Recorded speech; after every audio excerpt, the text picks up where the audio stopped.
에스겔 42장 1에서 20절 말씀입니다. 42장. 그가 나를 데리고 밖으로 나가 북쪽 들러가서 두 방에 이르니 그 두 방의 하나는 골방 앞들을 향하였고 다른 하나는 북쪽 건물을 향하였는데 그 방들의 자리의 길이는 100척이요 너비는 50척이며 그 문은 북쪽을 향하였고 그 방 3층에 회랑들이 있는데 한 방의 회랑은 20척 되는 안뜰과 마주대하였고 다른 한 방의 회랑은 바깥들 박석 깔린 곳과 마주대하였으며 그 두 방 사이에 통한 길이 있어 너비는 10척이요 길이는 100척이며 그 문들은 북쪽을 향하였으며 그 위층의 방은 가장 좁으니 이는 회랑들로 말미암아 아래층과 가운데층보다 위층이 더 줄어짐이라. 그 방은 3층인데도 뜰의 기둥 같은 기둥이 없으므로 그 위층이 아래층과 가운데층보다 더욱 좁아짐이더라. 그 한 방의 바깥 담 곧 뜰의 담과 마주대한 담의 길이는 50척이니 바깥들로 향한 방의 길이는 50척이며 성전 앞을 향한 방은 100척이며 이 방들 아래에 동쪽에서 들어가는 통행구가 있으니 곧 바깥들에서 들어가는 통행구더라. 사랑하는 형제 여러분, 7월 28일 금요일 저녁 묵상에 오신 것을 환영합니다. 포로민 이스라엘에게 소망을 주시는 새 성전 이상을 계속 보여주시는 중입니다. 이스라엘이 흠없는 공동체가 되는 것은 34장부터 차근차근 그 체계성이 나타났죠. 34장에서는 참된 목자이신 왕 그리스도의 출현, 36장에서는 땅의 회복, 37장에서는 백성의 회복과 하나로 연합되는 것, 하나님의 율례를 지켜 한 임금 한 목자의 지도 아래 하나님 나라가 완성이 되는데요. 38, 39장에서는 곡과 그 동조국들의 그 종말적인 총공격이 있어서 선민 이스라엘에게 큰 위기가 초래되지만 하나님께서 심판하신다는 예언이 있었고요. 39장 29절에 내가 다시는 내 얼굴을 그들에게 가리지 아니하리니 이는 내가 내 영을 이스라엘 족속에게 쏟았음이라 라고 하셔서 성령을 보내실 약속도 하셨습니다. 이렇게 성령을 받은 무리는 하나님과 제한 없는 교제를 하는 자들입니다. 하나님과의 교제 공동체를 구약시대에는 건물 성전으로 표상함으로 하나님은 구약 역사 내내 성전을 이스라엘의 중심이 되게 하셨어요. 그래서 포로민 이스라엘에게 영광스러운 새 성전을 보여주시는 이 비전이 40장부터 진행 중입니다. 40장에서는 성전의 외형 소개가 있었고요. 41장에서는 새 성전 내부의 핵심인 성소와 지성소에 관한 이상을 보여주셨습니다. 이제 42장에서는 제사장들의 방입니다. 1절 그가 나를 데리고 밖으로 나가 북쪽 뜰로 가서 두 방에 이르니 그 두 방의 하나는 골방 앞뜰을 향하였고 다른 하나는 북쪽 건물을 향하였는데 그림을 보면서 보죠. 이게 성소예요. 여기가 제단이 있고요. 나를 데리고 밖으로 나가서 지금 그 전에는 이제 성소를 보여주었지 않습니까?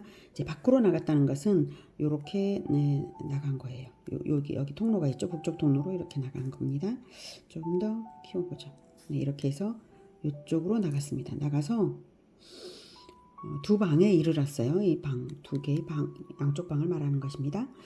그 두 방의 하나는 골방 앞뜰을 향하였고 다른 하나는 북쪽 건물을 향하였는데, 자, 이 방은 골방 앞뜰을 향하였고, 여기 뜰입니다. 를 향하였고, 그리고 다른 하나는 북쪽 건물을 향하였어요. 북쪽 건물을 향하였어요. 골방 앞뜰을 향하였고 북쪽 건물을 향하였어요. 아, 이쪽 북쪽 건물을 향하고, 네네. 성전 벽면에 골방이 있죠, 이쪽에. 그래서 골방 앞뜰을 향하였다는 것과 북쪽 뜰을 향하였다는 것입니다. 북쪽 건물을. 그래서 이 빨간 색깔을 두 방을 말하는 것이고요. 자, 2절 그 방들의 자리의 길이는 100척이요. 그 자리의 길이는 100척이라는 것은 여기가 이제 성전도 100척이었죠. 여기서부터 여기까지가 100척이었어요. 그러니까 여기도 100척이라는 것입니다. 자리의 길이가 100척이요. 너비는 50척이며 그리고 그 문은 북쪽을 향하였고, 예. 자리의 길이가 100척, 너비는 50척, 그리고 그 문은 북쪽을 향해 있습니다. 여기가 북쪽입니다. 이쪽이 문이에요. 이렇게 들어가는 것이죠. 그리고 그래서 여기도 50척, 50척, 여기는 100척 이렇게 되겠죠. 그 방 3절, 그 방 3층에 회랑들이 있는데 3층에 회랑들이 있는데 네, 여기가 북쪽 이제 통계 출입구고요. 50척을 말하는 것입니다. 네. 회랑들이 있는데 3층이에요. 1, 2, 3층. 1, 2, 3층 보이시죠? 1, 2, 3층. 네. 3층에 회랑들이 있는데 한 방의 회랑은 20척 되는 안뜰과 마주했고, 안뜰은 여기 20척 되는 안뜰, 20척은 여기 안뜰이 이렇게 20척이라는 얘기입니다. 20척 되는 안뜰과 마주대하였고, 다른 한 방은 바깥뜰 박석 깔린 곳과 마주대하였으며, 박석 깔린 곳이 바깥쪽에 있습니다. 네. 안뜰이 이쪽인 것 같아요. 네. 네, 그렇죠. 네. 이 안뜰. 네. 이쪽을 보고 있다라고, 안뜰을 보고 있다. 이쪽은 바깥뜰 박석 깔린 곳을 보고 있다. 이것이고요. 그리고 그 두 방 사이에 통한 길이 있어서 너비는 10척이다. 두 방 사이에 통한 길은 너비는 10척이다. 이거죠. 이 빨간 색깔 부분 통한 길이 있어서 너비가 10척이다. 그리고 길이는 100척. 예, 여기가 성전 길이와 똑같죠. 100척입니다. 그 문들은 북쪽을 향하였으며, 네. 그 위층의 방은 5절, 그 위층의 방은 가장 좁다라고 말하고 있어요. 위층의 방이 가장 좁다라고 하는 것은 1층, 2층, 3층인데 1층의 방이 넓이가 넓고 그 다음 이렇게 좁아져 간다라는 거죠. 아래층과 가운데층보다 위층이 더 줄어든다라고 말하고 있어요. 6절, 그 방은 3층인데도 뜰의 기둥 같은 기둥이 없으므로 그 위층이 아래층과 가운데층보다 더욱 좁아짐이라. 그래서 이것은 3층으로 갈수록 좁아지는 이유는 이제 각 층의 툇마루를 따로 내지 않고요. 이 위층과 아래층 면적의 일부를 여기 일부를 툇마루로 이용을 하고, 그리고 건물에 기둥이 없었기 때문에 상층부를 지지해 주기가 어려우니까 점점 더 좁아지도록 설계를 한 것입니다. 7절, 그 한 방의 바깥담 곧 뜰의 담과 마주대한 담의 길이는 50척이니 바깥뜰로 향한 방의 길이는 50척이며, 네. 성전 앞을 향한 방은 100척이며, 네. 그러니까 지금 이제 그 한 방의 바깥뜰 7절, 바깥담 곧 뜰의 담과 마주대한 담은 성전을 향한 하층 방들의 내부가 사람들의 눈에 띄지 않게 여기 가리는 역할을 하는 담이 하나 있다는 거죠. 예, 담이라는 거죠. 그러니까 이쪽 건물이 있기 때문에, 이쪽 방이 있기 때문에 이쪽 아래층에 있는 방들에서 옷을 갈아입을 때 다 이제 가려져서 밖에 있는 사람들은 볼 수 없어요. 근데 이쪽은 담이 없으면 보이잖아요. 그래서 이제 담이 50척이다라고 말을 하고 있는 것이죠. 성전에서 수직하는 제사장들이 이곳에서 휴식을 취하거나 옷을 갈아입거든요. 네. 그리고 성전 앞을 향한 방은 100척이다. 이게 100척이다라고 말하고 있고요. 일단 9절, 이 방들 아래에 동쪽에서 들어가는 통행구가 있으니 곧 바깥들에서 들어가는 통행구더라. 여기 이 통행구를 말하고 있습니다. 네, 통행구가 있다. 그 다음 10절에서 12절은 북쪽 뜰의 두 방과 정확히 대칭되는, 이쪽이 두 개의 방이 북쪽 뜰에 있고 남쪽에도 다시 대칭되는 두 개의 이제 방들이 있죠. 그 남쪽 뜰의 두 방에 대한 것입니다. 10절부터. 남쪽 골방뜰 맞은 쪽과 남쪽 건물 맞은 쪽에도 방 둘이 있는데 그 두 방 사이에 길이 있고 그 방들의 모양은 북쪽 방 같고 그 길이와 너비도 같으며 그 출입구와 문도 그와 같으며 이 남쪽 방에 출입하는 문이 있는데 담동쪽 기럭 위에 있더라. 네. 예, 이 북쪽 방 둘처럼 여기도 남쪽 방 둘이 있고요. 들어가는 이제 출입하는 문도 담동쪽 어귀에 있더라. 이 출입구처럼 여기도 있는 것이죠. 그래서 동일하다. 북쪽과 남쪽의 구조가 이제 대칭으로 똑같습니다. 13절.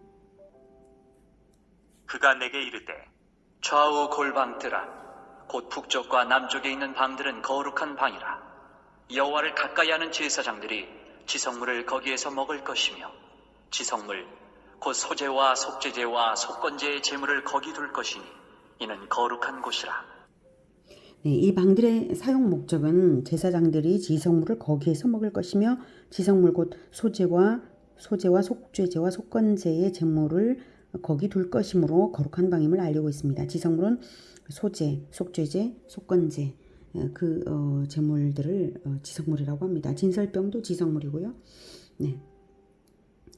이러한 지성물을 먹는 일은 매우 엄격한 규정이 있어서 제사장들만 먹고 그것도 지정된 장소에서만 거룩한 장소에서만 먹을 수 있었습니다. 이 지성물은 무엇을 예표할까요? 여호와를 가까이 하는 제사장들만이 거룩한 곳에서 지성물을 먹는 이것은 무엇을 예표할까요? 신약의 어떤 장면이 떠오르시나요? 예, 그렇습니다. 이 지성물은 예수 그리스도의 몸을 의미하고요. 그 살과 피를 먹으라 하신 내 살과 피를 먹으라 하신 성찬식을 우리는 떠올립니다. 바로 그것입니다. 구약의 제물은 십자가의 그리스도를 예표합니다. 그러므로 그리스도의 살과 피를 먹는 것은 그리스도와 한 몸이 되는 것, 그리스도와 연합된 인생 실천을 의미합니다. 그러므로 거룩한 자만 성찬식에 참여하는 것입니다. 성찬식에 참여할 때에는 반드시 회개의 기도를 올려드린 후에 참여해야 할 것입니다. 14절. 제사장의 의복은 거룩함으로 제사장이 성소에 들어갔다가 나올 때에 바로 바깥들로 가지 못하고 수종들은 그 의복을 그 방에 두고 다른 옷을 입고 백성의 뜰로 나갈 것이니라 하더라. 네, 방들의 세 번째 용도는 의복을 갈아입는 것인데요. 제사장의 의복은 거룩함으로 라고 말하고 있어요. 그 옷을 입을 때 하나님께서 의롭다 여겨주신다는 칭의의 효력이 있다는 것이죠. 사실 제사장들이라고 완전히 거룩하겠습니까? 다 인간인데. 근데 제사장의 의복은 거룩하다라고 말하고 있어요. 칭의의 옷입니다. 하나님께서 거룩하다라고 하시기 때문에 거룩한 것입니다. 그래서 그 옷의 정결함을 유지하듯이 행실의 거룩함을 유지하는 그것이 너무나 중요함을 다시금 생각하게 됩니다. 백성의 뜰로 나갈 때 옷을 갈아입듯이 우리 영혼은 칭의의 옷을 늘 착용한 상태로 살잖아요. 우리는 우리 영혼은 옷을 입거나 벗는 것이 아니죠. 칭의의 옷은 하나님께서 우리 영혼에 입혀주셨습니다. 날마다 행위를 살피며 우리의 행위, 그 행위를 늘 거룩하게 하는 것이 바로 이 칭의의 옷을 거룩하게 정결하게 유지하는 것입니다. 행위를 살펴서 보혈로서 거룩하게 유지해야 할 것입니다. 14절까지는 성전 주위의 방들의 구조와 사용 목적을 소개했고요. 이제 15절부터는 성전 바깥들을 둘러싸고 있는 사면의 담에 대해 소개합니다. 그가 아래 있는 성전 측량하기를 마친 후에 나를 데리고 동쪽을 향한 문의 길로 나아가서 사방 담을 측량하는데 그가 측량하는 장대 곧 그 장대로 동쪽을 측량하니 500척이요 그 장대로 북쪽을 측량하니 500척이요 그 장대로 남쪽을 측량하니 500척이요 서쪽으로 돌이켜 그 장대로 측량하니 500척이라 그가 이같이 그 사방을 측량하니 그 사방 담한 마당의 길이가 500척이며 너비가 500척이라 그 담은 거룩한 것과 속된 것을 구별하는 것이더라. 네, 이제 바깥담입니다. 지금 전체 그림이 이렇게 되고요. 정방형이고요. 왕실 규빗으로 한 규빗이 한 척이 55cm입니다. 그럼 100척은 55m죠. 500척은 275m입니다. 이 성전 외곽 담이 275m 였던 것입니다. 사방. 그래서 이 외곽담의 설치 목적은 거룩한 것과 속된 것을 구별하는 것이라고 말했습니다. 방주의 외벽과도 같은 역할을 하는 것이죠. 외부에 더러운 물이 들어오지 말라고 하는 역할입니다. 그러므로 이 성전은 죄악 세상과 구별된 하나님의 백성들만이 들어오는 하나님과 교제하는 교회 공동체를 상징합니다. 이 성전 안에 들어오는 자들은 죄를 버리고 들어오는 것입니다. 그렇다고 죄인들은 교회에 들어오지 말라 이 뜻은 아니고요. 이 성전 안에 들어오는 자들은 죄를 버린다 이 뜻이죠. 오늘은 성소 주변의 제사장들의 방을 통해서 지성물 되신 그리스도의 살과 피를 먹는 우리가 칭의의 옷을 입고 그리스도와 연합하여 거룩하게 살아야 할 것을 생각했습니다. 또한 성전 바깥함을 통해서 악한 세상과 구별된 자들로서 거룩한 교제를 하는 공동체로 살아야 할 것을 생각했습니다. 그리스도의 살과 피, 그리스도의 생명 양식을 나눠 먹으며 언제까지나 거룩한 교제 공동체, 악한 세상과는 구별되는 거룩한 공동체적 정체성을 가지고 살아갈 수 있기를 기원합니다. 기도하겠습니다. 하나님, 우리를 거룩한 성전으로 구별하여 주심을 정말 감사합니다. 거룩한 성전이신 예수 그리스도, 그리고 그 몸된 우리가 함께 거룩한 성전을 이루어가도록 우리 주 예수님께서 기초돌이 되시고 모퉁이돌이 되시고 머리가 되셨습니다. 그래서 우리와 한 몸을 이루셨으니 우리가 성령으로 충만하여서 우리 주 예수님과 늘 하나가 되어서 끝까지 가기 원합니다. 거룩하게 살아갈 수 있도록 이 악한 세상, 급속하게 더러워져가는 이 타락한 세상 속에서 발딛고 삶으로 주님, 우리를 거룩한 성전처럼 또한 그리스도의 살과 피를 먹는 거룩한 제사장들처럼 거룩한 옷을 입고 살아갈 수 있도록 도와주시옵소서. 우리가 결코 이 흐트러지지 않도록 이 세상에서 끝까지 우리의 영혼을 보존하여 주시옵소서. 예수 그리스도의 이름으로 기도드립니다. 아멘. 이어지는 시간은 개인 기도 시간입니다.